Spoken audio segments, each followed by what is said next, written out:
বড়খোলায় দ্বিতীয় পর্যায়ে 4টি পঞ্চায়েতে সুষ্ঠুভাবে সম্পন্ন হলো বোর্ড গঠন। টসের মাধ্যমে সভাপতি চয়ন করা হলো চাঁদপুর জিপি এবং ছেত্রী জিপিতে। ডলু জিপিতে বিনা প্রতিদ্বন্দ্বিতায় জয়ী মনলতা রাউত। বুড়িবার জিপিতে 6 জন গ্রুপ সদস্যের সমর্থন পেয়ে সভানেত্রী নির্বাচিত অন্নপূর্ণা পাল।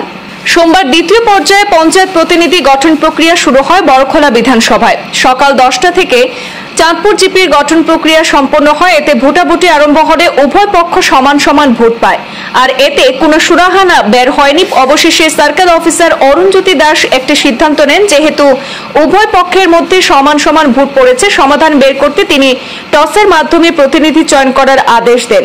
এতে টসের মাধ্যমে চাঁদপুর জিপির সভানেত্রী হিসাবে জয়ী হন রৌশনারা বেগম লস্কর এবং উপসভানেত্রী হিসাবে জয়ী হন নিকিতা সিনহা। এরপর ডলু জিপির ভোট গ্রহণ প্রক্রিয়া শুরু হয়। 10 জনের মধ্যে 10 জনের সমর্থন পেয়ে সভানেত্রী হিসাবে মনোনীত হয়েছেন মনলতা রাউত এবং উপসভানেত্রী হিসাবে জয়ী হয়েছেন সূর্যমণি কর্মকার। এরপর বুড়িবার জিপিতে পঞ্চায়েত গঠন প্রক্রিয়া শুরু হয়। এর আগে বুড়িবার জিপিতে আরো 2 দিন জিপি গঠন প্রক্রিয়া স্থগিত করা হয়েছিল, কেননা সেই 2 দিন 10 জনের মধ্যে 6 জন উপস্থিত থাকায় জিপি গঠন করা হয়নি। আজ সোমবার ফের 10 জন গ্রুপ সদস্যের মধ্যে 6 জন উপস্থিত হন। এতে সার্কেল অফিসারের নির্দেশে 6 জনের সমর্থন পাওয়ায় অন্নপূর্ণা পাল জিপি সভানেত্রী পদে জয়ী হন এবং উপসভাপতি হিসাবে জয়ী হন হাফিজুর রহমান। অবশেষে ছেত্রী জিপি গঠন প্রক্রিয়া আরম্ভ হয়। সেখানে দুপক্ষের মধ্যে সমান সমান ভোট থাকায় টসের মাধ্যমে জিপি সভানেত্রী হিসাবে জয়ী হন প্রতিভা দেবী সিনহা এবং উপসভানেত্রী হিসাবে জয়ী হয়েছেন সুহানা বেগম লস্কর। এরপর জয়ী প্রার্থীদেরকে উষ্ণ সংবর্ধনা দেওয়ার পাশাপাশি মিষ্টিমুখ করান তাদের সমর্থকরা। দলমত ভুলে গিয়ে জিপির উন্নয়নের স্বার্থে সবাইকে কাজ করার আহ্বান জানান রাজ্যিক বিজেপির এসসি মোর্চার সহসভাপতি অমলেন্দু দাস সহ অন্যান্যরা। জনগণের কাছে আমি কৃতজ্ঞ। আমার পরিবারের সদস্য আমার সমর্থন করার জন্য প্রত্যেকের গ্রুপ সদস্য যেভাবে সাহায্য সহযোগিতা করেছে। আমি যেহেতু বিলংস টু বিজেপি, আমি বিজেপি করি ঠিক, কিন্তু যেভাবে সমর্থন ওরা করেছেন, তৃণমূল কংগ্রেস বলুন, বিভিন্ন দলের সদস্যরা আছেন, আমরা একটা মূল মন্ত্র যার যার বুড়িবাড়ি আমরা সব।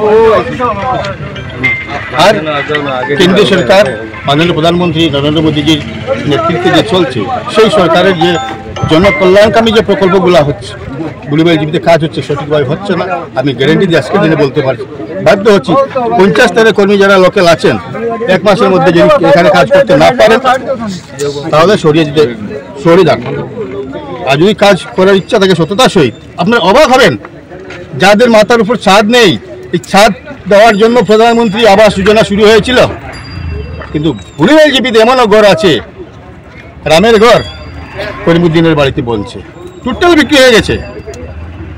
আমরা এই ব্যাপারে কঠোর দৃষ্টিভঙ্গি। কারণ একটা কথা কি জানেন, 10 জন গ্রুপ সদস্যের মধ্যে আমি মাত্র হিন্দু, বাকি সব মুসলিম মানুষ। তারা যেভাবে সমর্থন করেছেন, সেই সমর্থন অক্ষরে অক্ষরে আমি ফেরত দেওয়ার চেষ্টা করব।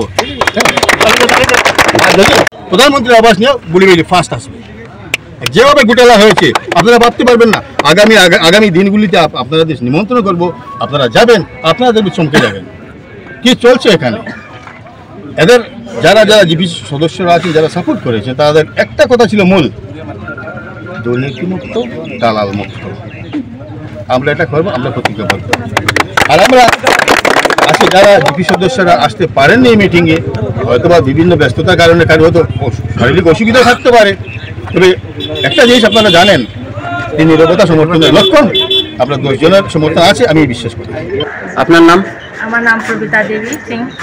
আর আমি সিসি জিপি 9 নম্বর ওয়ার্ডের সদস্য আর কি। আমি প্রেসিডেন্ট হিসাবে আমার সিসি জিপির সিলেক্ট করছি।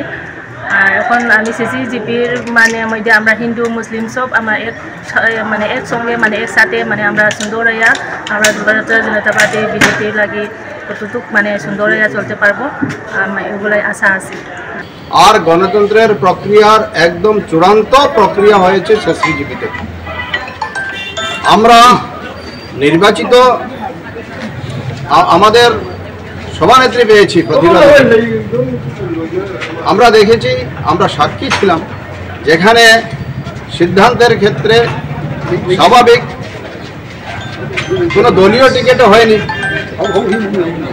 জাতি ধর্ম বর্ণ ধর্মে ঊর্ধ্বে উঠে সমাজ থেকে আমরা নির্বাচিত করেছি। আমরা আইনি প্রক্রিয়ার মাধ্যমে, পঞ্চায়েত আইনি প্রক্রিয়ার মাধ্যমে আর পরোক্ষ নির্বাচনে 10-এর মধ্যে একজনকে সভাপতি করতে হয়। 10-এর মধ্যে একজনকে সভাপতি করতে মনোনয়ন হয়েছে 2 জনের, কিরণ সিংহ এবং প্রতিভা দেবী। এবং লক্ষণীয় বিষয়, 2 জনেরই সমান সমান সংখ্যার সমর্থন। আর আমরা যখন শপথ নেই ঈশ্বরের নামে, আর শেষ পর্যায়ে 5-5-এর সংখ্যায় জয় পরাজয় হয় না, সমান হয়েছিল। আর সেই জন্য ঈশ্বরের নামে শপথ নেওয়ার ক্ষেত্রে আমরা লাভ টেস্ট করেছি, ঈশ্বরের নামে অদৃষ্টের পরীক্ষা করেছি। আর যে সময়টা এই সভানেত্রীর সিদ্ধান্ত হয়েছে প্রতিভা দেবীর মাধ্যমে, আর সেই সময়টা অদৃষ্টের ঘণ্টা ছিল ওনার পক্ষে, সেজন্য ওনার পক্ষেই সভাপতি হয়েছে।